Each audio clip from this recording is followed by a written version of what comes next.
घर, एक ऐसा शब्द जो हर जीव के लिए मायने रखता है। इंसान हो या बेजुबान जानवर, हर किसी के लिए घर एक बुनियादी आवश्यकता है।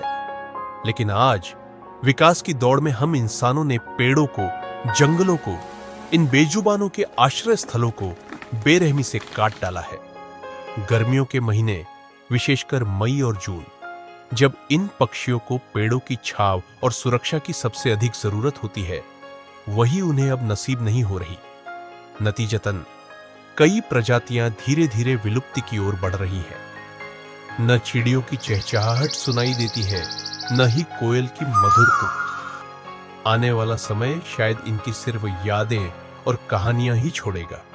संत डॉक्टर गुरमीत राम रहीम सिंह जी इंसान की प्रेरणादायक पहल की बर्ड्स नर्चरिंग, इस मुहिम के तहत इन नन्हे पंखों वाले जीवों को आश्रय, सुरक्षा और स्नेह देने का संकल्प लिया गया, जिसमें सेवादार गर्मी की परवाह किए बिना इनके लिए घर खाने को दाना और पानी का समय समय पर इंतजाम करते रहते हैं।